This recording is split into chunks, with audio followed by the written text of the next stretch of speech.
하나님 두 번째 시간의 말씀을 함께 생각해 보도록 하겠습니다. 지난 주일 우리는 창세기 3장 말씀을 통해서 찾아와 질문하시는 하나님을 처음 만났습니다.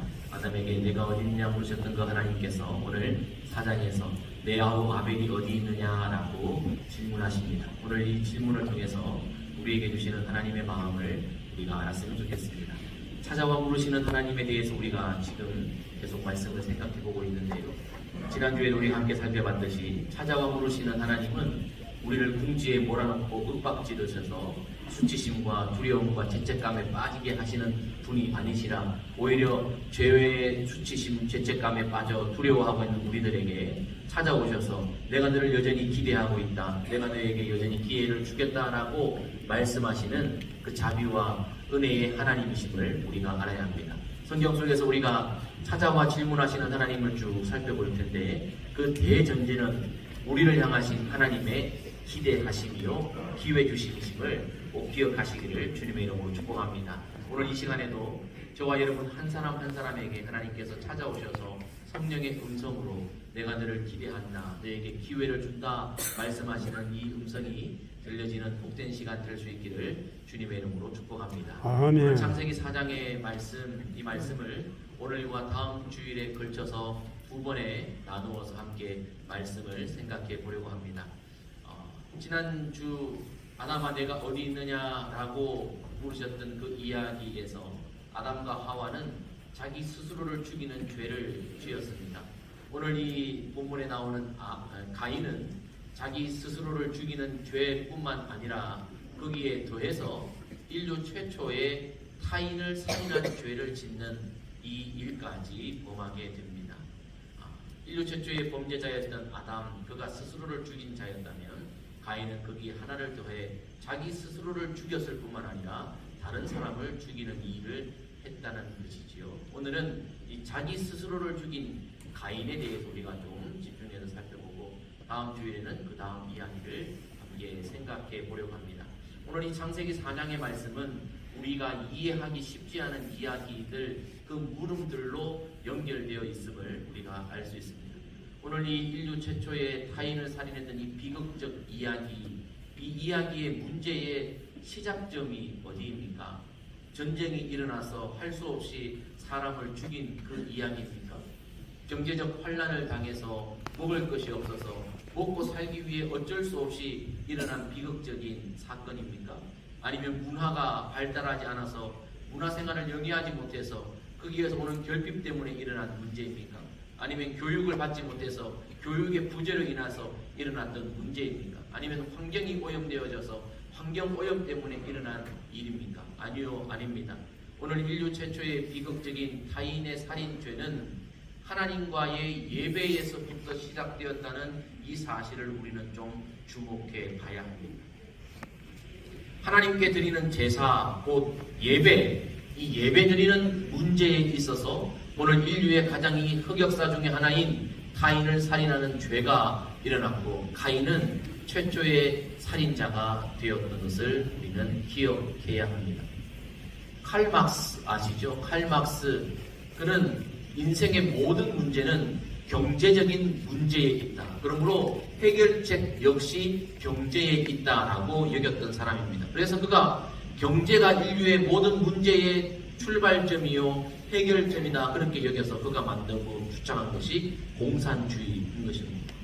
근데 여러분, 공산주의의 그 경제의 개념이 인류를 살렸습니까? 아니요, 더욱더 비극 속으로 몰고 있습니다. 왜 그런 줄 아십니까? 인류의 모든 문제의 출발점은요 경제의 문제가 아니에요. 우리가 못 살아서 불행한 게 아니에요. 못 먹어서 불행한 게 아니에요. 환경이 어려워서 불행한 게 아니에요. 사회가 어려워서 불행한 게 아니에요. 하나님과의 관계가 바르지 못하기 때문에 우리의 모든 인생의 비극은 시작된다는 이 엄중한 사실을 오늘 창세기 4장은 우리에게 말해주고 있습니다. 여러분, 지난주 에덴 동산의 이야기도 보십시오. 하나님과의 관계가 틀어진 것이 문제였습니다. 선악을 알게 하는 과일의 열매를 먹고 안 먹고가 문제가 아닙니다. 그건 먹었다고 안 먹었다고가 문제가 아닙니다. 하나님의 말씀에 불순종한 것, 하나님과의 관계가 틀어진 것, 하나님과의 신뢰의 관계가 깨진 것, 그것이 문제였습니다. 하나님께서 이후에 모세를 통해 인류에게 주신 10계명, 여러분 10가지 계명 중에도 1계명부터 4계명까지 가장 우선적으로 다루시는 계명이 뭡니까? 하나님과의 관계에 관한 문제들입니다. 하나님과의 관계의 문제가 정립되지 않으면, 바르게 세워지지 않으면, 하나님과의 관계가 원활하게 통하지 않으면 인생에 아무 일도 할 수 없고 통할 수 없음을 10계명을 통해서도 말씀해 주시는 거예요. 하나님과의 관계가 통하게 되면 그 이후에 5계명부터 10계명까지의 계명을 통해 인생의 삶들과 더불어 살면서 우리가 하나님의 백성답게 살 수 있는 그 길들이 열려지는 것을 성경은 우리에게 말씀해 주고 있습니다. 여러분 반드시 기억하셔야만 합니다. 우리 인생의 모든 문제는 하나님과의 관계의 문제입니다. 우리 인생의 모든 문제는 돈 문제가 아니에요. 환경 문제가 아니에요. 사회 문제가 아니에요. 정치 문제가 아니에요. 가치의 문제가 아니에요. 하나님과의 관계의 문제입니다. 그러면 하나님과의 바른 관계는 어떻게 하면 정립할 수 있습니까? 소극적으로는 죄를 짓지 않는 것입니다. 그리고 적극적으로는 바른 예배를 드리는 예배자가 되는 것입니다. 이것이 하나님과 우리가 바른 관계를 맺어갈 수 있는 그 길입니다. 반드시 기억하십시오. 하나님과의 바른 관계를 유지하기 위해서는 소극적으로 범죄하지 말으셔야 합니다. 죄를 짓지 말아야 하나님과 친밀한 교제를 유지할 수 있습니다. 더 적극적으로는 하나님 기뻐하시는 예배자가 되어야 되고 하나님 앞에 바른 예배를 드리는 것이 하나님과의 바른 관계를 유지하는 것이요. 하나님과의 관계가 바르게 이어진다면 우리의 모든 인생의 문제는 다 하나님 앞에서 해결되는 것을 기억하시기를 주님의 이름으로 축복합니다. 네, 그래요. 여러분, 문제의 출발점은 하나님과의 관계에 있다는 이 사실을, 오늘날 우리가 잘못 가지고 있는 이 가치를 여러분 다시 바꿔야 돼요. 우리는 쏟고 살아요. 돈 때문에 불행하다고 여겨요. 출세하지 못해서, 내가 명예를 얻지 못해서 불행하다고 여겨요. 나라를 잘못 만나서, 정치가 엉망이어서, 뭐 어떻고 저떻고 부모를 잘못 만나서, 아니요, 그거 아니에요. 나와 하나님과의 그것이 문제인 것입니다. 오늘 본문에서 우리가 쉽게 이해할 수 없는 또 다른 부분이 있습니다. 왜라는 질문을 던지는 부분인데요. 왜 하나님은 아벨의 제사는 받으셨고 가인의 제사 예배는 받지 않으셨는가라는 이 질문입니다. 쉽게 이해할 수 없습니다. 가인이 도대체 뭘 그렇게 잘못했기에 하나님은 그의 예배를 받지 않으셨는가라는 이해할 수 없는 그 일에 대한 질문이지요. 오늘 이 창세기 4장이 다 알려주지 않는 그 일을 히브리스 기자가 성령의 감동 안에서 우리에게 아주 큰 가르침을 깨닫게 해주고 있습니다. 히브리서 11장 4절에 왜 하나님께서 가인의 제사를 받지 않으셨는지 이유를 밝히십니다. 같이 읽습니다. 시작. 믿음으로 아벨은 가인보다 더 나은 제사를 하나님께 드림으로 의로운 자라 하시는 증거를 얻었으니 하나님이 그 예물에 대하여 증언하시니라. 그가 죽었으나 그 믿음으로써 지금도 말하느니라. 아멘. 왜 하나님께서 아벨의 제사를 받으셨고 가인의 제사를 받지 않으셨습니까? 그 핵심은 믿음이라고 하는 것입니다. 하나님은 믿음으로 드리는 제사는, 예배는 받으시지만 믿음 없는 예배는 받지 않으신다는 사실입니다. 믿음으로 아벨은 믿음으로써 지금도 말한다라고 말하고 있습니다. 믿음입니다. 하나님께 나아가는 자는 반드시 그가 계신 것과 첫 번째 믿어야 될 것이 뭐예요? 하나님이 계신 것을 믿어야 돼요. 지금 이 자리에 있는 여러분, 이 자리에 하나님이 계시는 것을 믿으시기를 축복합니다. 여기에 하나님이 임재하에 계시다는 것을 믿으시기를 주의 이름으로 축복합니다. 아멘. 그 믿음으로 예배드려야 하나님 받으시는 거예요. 그 믿음 없으면 그냥 앉았다 가는 거예요. 벤치 오면 되는 거예요. 그냥 이 방석만 뿌듯하게 하고 가는 거예요. 그리고 자기에게 나오는 모든 자에게 상 주시는 이심을 믿어야 할지니라 말씀하고 있습니다. 예배를 받음을 통해 우리에게 은혜 주시는 그 분이심을 믿는 믿음으로 예배 드려야 하는 것입니다. 여러분, 믿음이 하나님을 기쁘시게 해드리는 그 중요한 이 핵심 요소가 된다는 사실을 알아야 합니다. 그러고 보면 아벨은 하나님이 계신 것을 믿었고 하나님께서 자기의 예배를 받으신 것을 믿는 믿음으로 하나님께 예배를 드렸습니다. 그러나 가인은 그렇지 않았습니다. 아마도 억지로 또는 마음을 다하지 않았습니다. 하나님이 계신지 계시지 않는 것에 대한 의심이나 또 다른 자기의 이 불평으로 하나님 앞에 예배 드렸으니 분명합니다. 그것이 성령님께서 히브리서 기자를 통해 우리에게 가르쳐 주고 계시는 그 내용입니다. 믿음으로 예배 드려야 하는 것입니다. 왜 하나님은 가인의 예배를 받지 않으셨는가? 우리는 오늘 본문 3절과 4절에서 또 다른 힌트를 찾을 수 있습니다. 같이 한번 읽어볼까요? 시작. 세월이 지난 후에 가인은 땅의 수산으로 제물을 삼아 여호와께 드렸고 아벨은 자기도 양의 첫 새끼와 그 기름으로 드렸더니 여호와께서 아벨과 그의 제물은 받으셨으나. 아멘. 학자들은 오늘 이 예배 가인과 아벨이 드렸던 이 예배가 그들의 생애 첫 예배가 아닙니다. 여러분, 학자들은 그렇게 해석합니다. 그러니까 가인이 태어나서 첫 예배 드린 것에서 실패한 게 아니에요. 세월이 지난 후에, 이 말은 가인과 아벨이 이미 그전해에도 학자들은 지금 이 창세기 4장의 배경이 아담이 약 130세가 되었을 때쯤의 이야기라고 그렇게 추정합니다. 그러니까 가인과 아벨이 성장해서 자기가 주도적으로 예배를 드리고 예배자가 되었다는 것입니다. 그런데 문제는 뭔가 하면 이전의 예배 때는 하나님이 가인과 아벨의 예배를 다 받으셨다는 거예요. 그런데 세월이 지난 어느 날 그 해 예배 드릴 때 가인의 예배를 받지 않으셨다는 그 배경을 우리가 알아야 합니다. 그걸 가인은 어떻게 하나님이 자기의 예배를 받지 않으신 것을 눈치챘을까요? 여러분, 히브리어의 제사라고 하는 단어가 올라라고 하는 단어입니다. 히브리어 올라, 한국말하고 좀 비슷하죠. 올라가는 것, 드리는 것, 연기가 올라가는 것. 그래서 유대인들의 이 의식에 의하면 제물을 불태워 올릴 때 향기가 위로 올라가면 하나님이 받으셨다, 그렇게 이해했습니다. 그런데 예배들 중에 다 향기가 똑같은 자리에서 드려도 어떤 예물은 올라가냐면 어떤 예물은 아래로 퍼지는 이 향기들이 있었다는 연기가.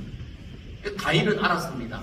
예전에 예배 드렸을 때는, 작년에 예배 드렸을 때는, 그전 때에 예배 드렸을 때는 자기가 드린 곡식의 제물을 하나님께 불태워 드렸을 때 그 연기가 하나님께 상달되어져 올라갔던 것을 그가 받고 경험했던 자였습니다. 그런데 오늘 4장에 나오는 이 배경, 여기에서는 그가 제물을 하나님께 드렸지만 그 연기가 하늘로 올라가지 않았다는 거예요. 그래서 그가 눈치챘다는 거예요. 왜 그랬을까요? 오늘 본문 속에 그 힌트의 답을 찾을 수 있습니다. 하나님이 아벨의 제사를 받으신 이유는 아벨이 그 양의 첫 새끼와 그 기름으로 드렸다. 첫 새끼, 첫 열매. 즉 이것은 뭘 말합니까?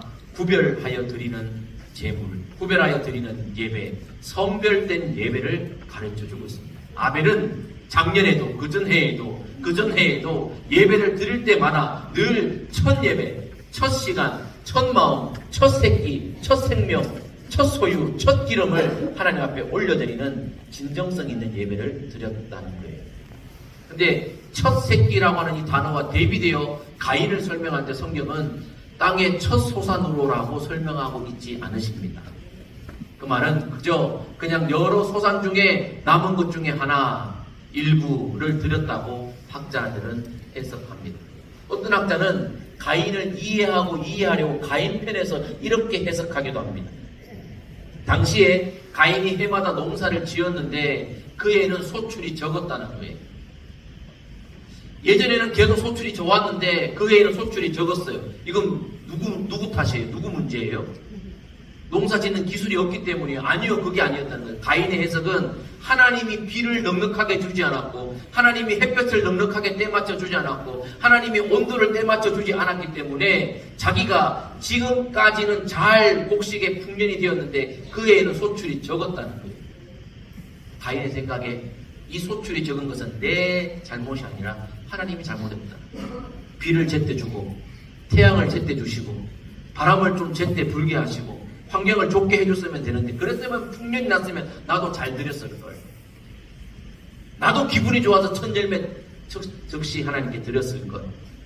하나님이 잘 돌봐주지 않아서 경기가 어렵고 내 형편이 어려워서 수입이 적어서 요 정도밖에 못 드립니다 라는 심정으로 가인이 하나님 앞에 제물을 드렸다는 것.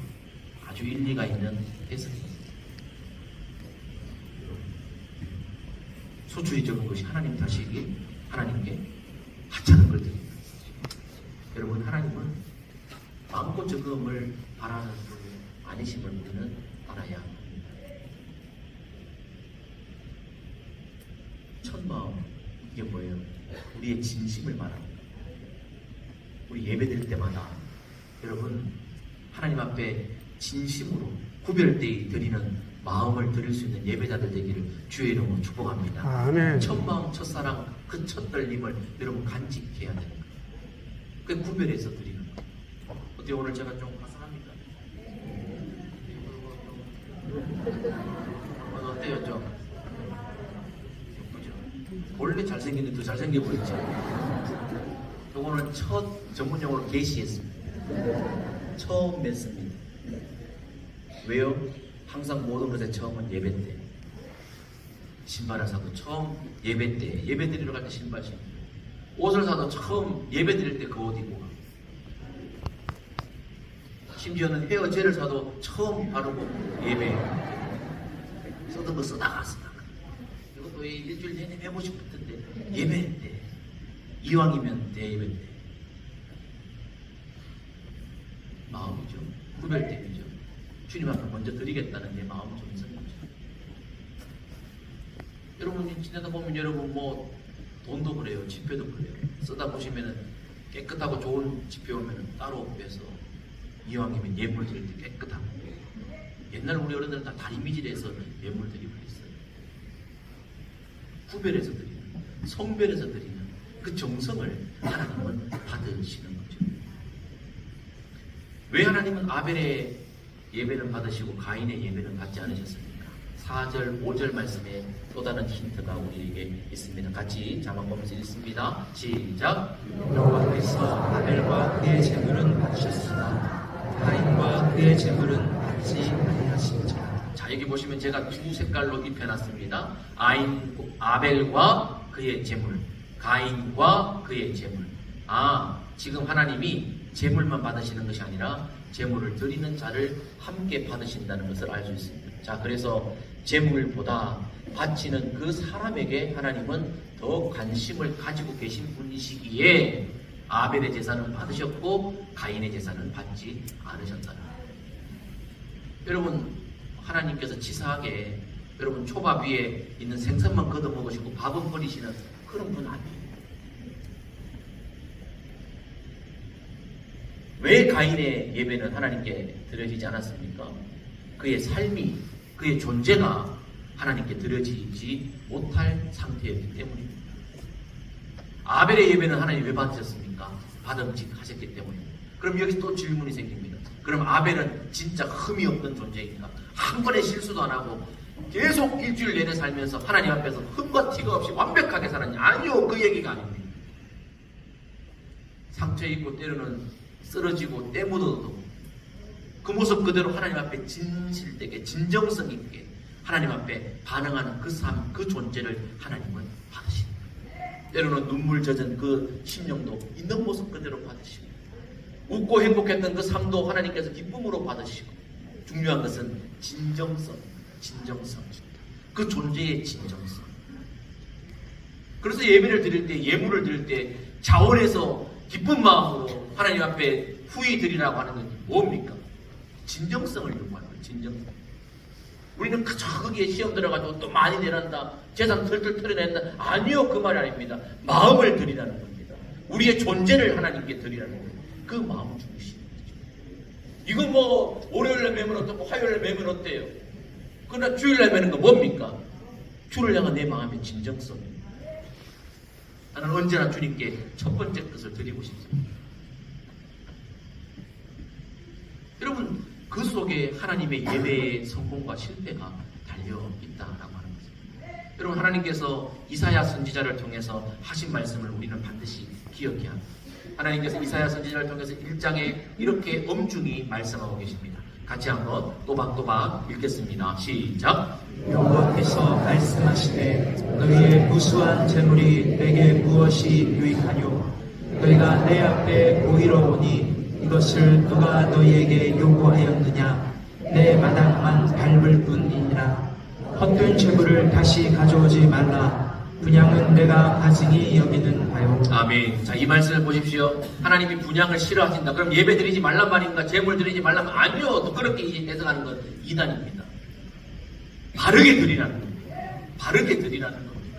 헛된 재물 드리지 말고, 성전에 와서 마당만 밟고 그냥 가지 말고, 하나님 받으실 만한 진정한 너의 진정성을, 마음을 다하고 뜻을 다하고 성품을 다하고 목숨까지 다해서 너의 진정성을 하나님께 드려라. 나는 무수한 재물에 관심이 있는 것이 아니라 네 마음의 그 진정성을 나는 바란다라고 이스라엘 백성들에게 말씀하고 계시는 겁니다. 당시 이스라엘 백성들은 선민사상에 꽉 사로잡혀서 자기들이 거룩하고 특별한 존재인 것, 그것만 생각하며 양손에 피를 가득히 묻히고 마음속에 죄를 가득히 담고 모든 삶의 흔적에 죄악의 흔적을 가득히 담고 있었음에도 불구하고 그냥 재물만 하나님께 던져드리면 하나님이 허허허 하고 기뻐하시고 다 받아주시고 용납하실 줄 알고 그렇게 잘못 이해하고 삽니다. 하나님이 불의한 재물을 받으시기 위해 기다리는 그런 분이 아닙니다. 하나님은 우리의 존재, 우리의 진정성, 우리의 마음을 확인하기를 원하시는 것입니다. 축복합니다. 여러분 살아있는 동안 예배 드리실 때 매 예배 때마다 하나님 앞에 진정성 있게 사한 제물로 여러분들의 삶을 드릴 수 있는 예배자들 될 수 있기를 주의 이름으로 축복합니다. 아벨과 그의 제물을 받으셨던 것처럼 여러분들과 여러분들의 제물 예배를 하나님 받으시기를 주의 이름으로 축복합니다. 아멘. 축복합니다. 본문에서 우리가 이해할 수 없는 것이 또 있어요. 바로 가인의 모습, 태도, 반응입니다. 여러분이 가인이 오늘 등장해서 보여주는 이 모습들은 참 우리 이해할 수 없어요. 야, 저 사람이 이럴 수 있나 싶은 거죠. 그렇지 않습니까, 여러분? 오늘 가인이 하는 일들은요, 이렇게 간단하게 정의할 수 있어요. 첫 번째는 그는 탓하며 부풀이하는 자로 본문에 등장되어집니다. 두 번째, 그는 오늘 거짓과 부정직함으로 임하는 존재로 우리에게 기술되고 있습니다. 가인의 모습이 그렇다는 거예요. 자, 한번 보겠습니다. 탓하고 분풀이하는 가인의 모습. 잘 이해가 안 되는 거예요. 자, 가인과 아벨이 함께 예배를 드렸어요. 근데 가인의 예배는 하나님 받지 않으셨고 아벨의 예배는 하나님 받으셨어요. 그러면 가인이 어떻게 그 상황에 대해서 인지하고 어떻게 대처하면 어떻게 해야 됩니까? 아이고야, 내가 잘못했구나. 뭔가 하나님이 받지 못하실 만한 내 삶에 문제가 있었구나. 이 내 재물에 흠이 있었구나. 아, 내가 마음 다하지 않은 것 하나님이 아셨구나 하면 절치부심 마음을 다시 성결하게 하고 다시 성별되게 삶을 살고 다시 성별된 재물을 가지고 다시 하나님 앞에 나와 하나님 받으실 만한 예배를 드렸어야 되는데 여러분들처럼 이렇게. 여러분 오늘 왜 오셨어요? 지난 주간에 실패해서 다시 시작하려고 온 거 아니에요? 맞죠? 이번 주에 더 잘 살기 위해 하나님께 더 기쁨이 되기 위해 온 줄 믿습니다. 더 절치부심해서 더 믿음으로 살기 위해 온 것처럼 가인이 그렇게 예배자가 됐어야 되는데 가인은요, 가인 컴플렉스를 보여줘요. 뭐라고 판단하는가 하면 나와 아벨이 같이 예배드렸는데 아벨이 나보다 더 좋은 예배를 드렸기에 하나님이 이 아벨의 예배를 받았으니 아벨을 없애자. 아벨을 없으면 내 제사밖에 없으니 내 제사를 받으실 거야 라고 여겼다는 거죠. 잘 보세요. 예컨대 이런 겁니다. 내가 가난한 이유는 부자들이 부하기 때문이야 라고 해석하는 거죠. 여러분 이게 맞아요? 틀려요? 맞는 것 같지만 틀려요. 내가 가난한 것이 왜 부자가 부자이기 때문에 내가 가난합니까? 내가 성적이 안 좋은 것, 내가 대학에 못 간 것, 그것은 다른 사람이 나보다 공부를 더 잘하고 다른 사람이 더 좋은 학교에 갔기 때문에 내가 못 갔다. 여러분 말이 되는 것 같은데 이거 아닌 거예요. 내가 열심히 노력하고 내가 열심히 공부 안 한 것, 거기에서 문제를 찾아야 되지. 저 사람이 공부를 나보다 더 많이 했기 때문에 내가 공부를 못한다. 이게 여러분 말이 됩니까? 가인의 논리가 지금 이런 논리예요. 아벨이 제사를 잘 드렸기 때문에 하나님이 그 제사를 받았고 나도 받음직한 예배자인데 아벨 때문에 나를 안 받았다. 그 탓하며 분풀이로 죄 없는 아벨을 죽였어요. 아벨 입장에서 얼마나 억울해요. 아벨은 진정을 다해 예배드린 것밖에 없는데 죽임을 당했단 말이에요. 의의 죽임을 당했단 말이에요. 여러분 근데 이것을 심리학적으로 가인 컴플렉스라 그러는데 이런 모습들이 우리 안에 다 있어요. 부모 탓하고 환경 탓하고 무슨 정치 탓하고 하다못해 목사 탓하고 교회 탓하고 열심히 하는 다른 사람 탓하면서 다 탓하는 거예요. 나는 다 잘하는데 그 사람 때문에 안 되는 거예요. 반대로 주목받지 못하고 인정받지 못하고 칭찬받지 못하는 것도 그 사람 때문에. 나는 할 만큼 잘하는데 그 사람이 더 잘해서 내가 빛나지 않기 때문에. 여러분, 그런 심보가 우리 가운데 다 있어요. 그게 가인급이에요. 가인급. 그래서 여러분, 이 존 밀턴 아시죠? 신라군을 지은 존 밀턴이 이 창세기 4장의 내용을 아주 이 창세기 전체의 내용을 잘 이렇게 하면서 글을 썼는데, 특별히 4장의 내용에서 이 가인의 모습을 마귀에게서 온 모습으로 표현을 합니다.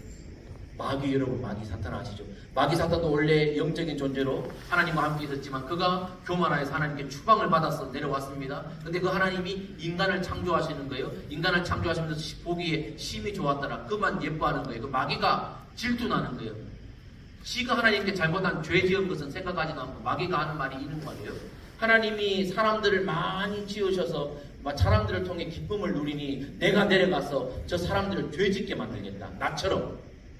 그러면 나도 죄 지었고 저 사람들도 죄 지었으니 모두가 죄인이니 하나님이 나를 용납해서 다시 천국으로 올려주실 거야 라고 마귀 사탄이 생각했다는 거예요. 그래서 자기가 천국 가고 싶어서 다른 사람들을 죄 짓게 만들었다는 거예요. 그게 존 뉴턴이 말하는 신라곤에서의 마귀의 생각의 이해입니다. 아주 일리가 있는 통찰이라고 생각합니다. 근데 가인이 그 마귀처럼 행했다는 거예요. 아벨이 없으면, 아벨이 못하면 내가 잘해 보이고 잘나 보이고. 여러분, 인생을 이렇게 살면 얼마나 이해가 안 되는 존재입니다. 내 가인을 보니 우리 모습이 다 거기 있어요. 우리도 내 모습 돌아보고 겸허하게 나를 반성하는 것이 아니라 늘 탓하는 거예요. 늘 탓하는 거예요. 아침에 늦게 일어나는 걸 왜 마누라가 안 깨웠다고 탓하는 거예요? 쥐가 일어나지. 일어나는 거 알람도 다 사줬잖아. 그럼 쥐가 알람 맞추면 되지. 요즘 알람이 얼마나 좋아. 하이 빅스비 하면 다 맞춰주는데 왜 안 깨웠냐고 화를 내고, 왜 집 정리 안 되냐고 화를 내고. 쥐가 하지. 늘 우리는 남 탓하는 것에 예배 때 은혜 못 받으면 목사가 말씀 준비를 안 해요. 그것도 말씀 준비를 안 해요. 열심히. 가인의 모습이 우리가 나타났어요. 가인이요 또 어떻게 반응합니까? 거짓과 부정직함으로 반응합니다. 내 아우 아벨이 어디 있느냐라고 하나님 물으셨는데 몰라요. 내가 어떻게 알아요? 라고 말합니다. 근데 여러분, 가인이 진짜 몰랐습니까? 세번역 성경에 보면 4장 8절을 이렇게 번역해뒀습니다. 가인이 아우 아벨에게 말하였다. 우리 들로 나가자. 그들이 들에 있을 때에 가인이 그의 아우 아벨을 쳐 죽였다. 이 말이 무슨 말입니까? 가인의 이 첫 번째 타인 살인죄가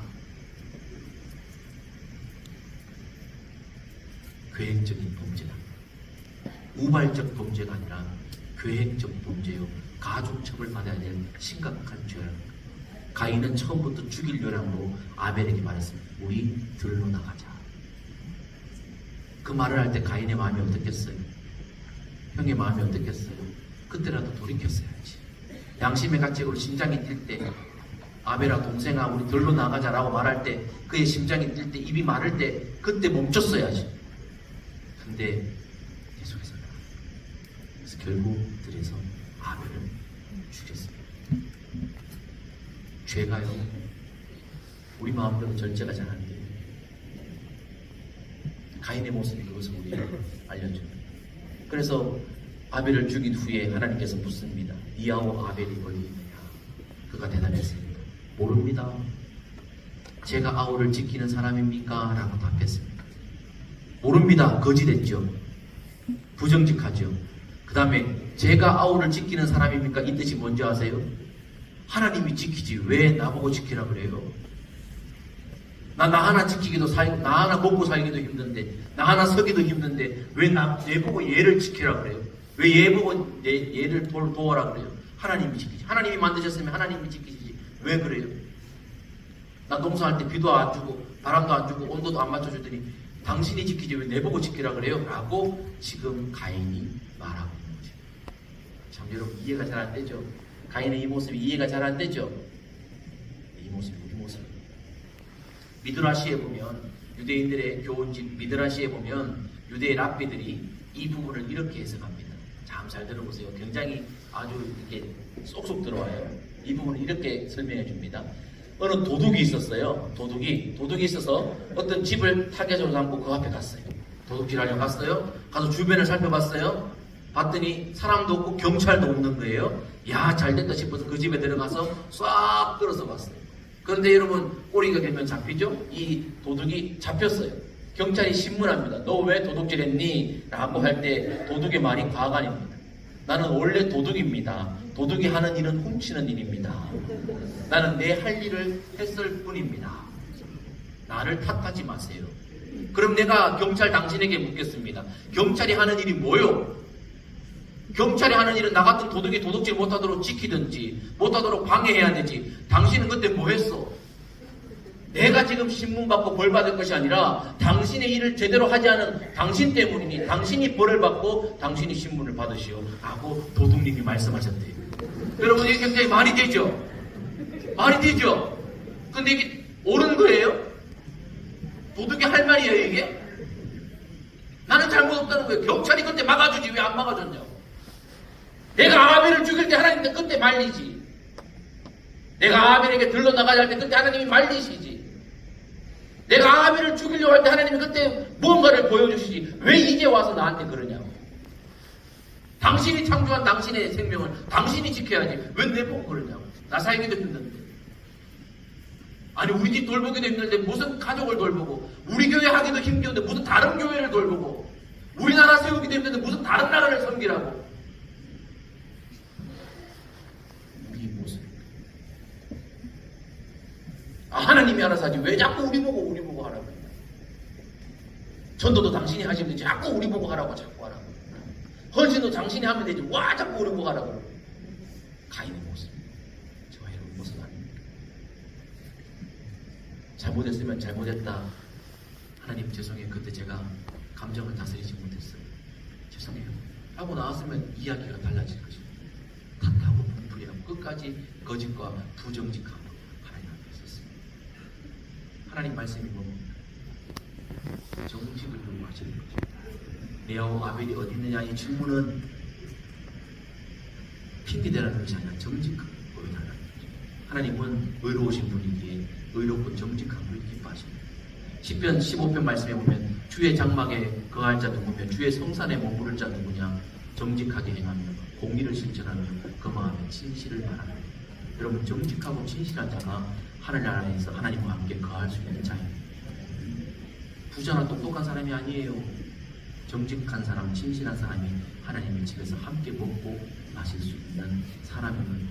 그래서 하나님 오늘 가인에게 뭐라고 말씀하십니까? 너는 죄를 다스려라. 야 가인아, 환경 탓하지 말고 주변 사람 탓하지 말고 심지어 나 하나님도 탓하지 말고 너는 네 스스로를 다스려라. 네가 문제다. 네가 문제다. 너를 돌아봐라. 너를 다스려라. 탓하지 말고 거짓하지 말고 부정직하지 말고 하나님 앞에서 구별된 믿음으로 드리는 진정성 있는 그 사람이 네가 되라. 네 마음을 다스려. 죄를 다스려. 하나님 앞에서 말씀하고 있습니다. 주께서 사랑하시는 성도 여러분, 오늘 찾아와 질문하시는 하나님, 저와 여러분들에게 기회 주시고 기대 가지고 오셔서 하신 말씀입니다. 이 말씀에 반응해서 하나님 찾으시는 그 구별되고 믿음으로 진정성 있게 나아가는 하나님 앞에 예배자, 나와 더불어 다른 사람들을 유익하게 하는 하나님의 행복자들 다 되시길 주의 이름으로 축복합니다. 우리 함께 찬송하는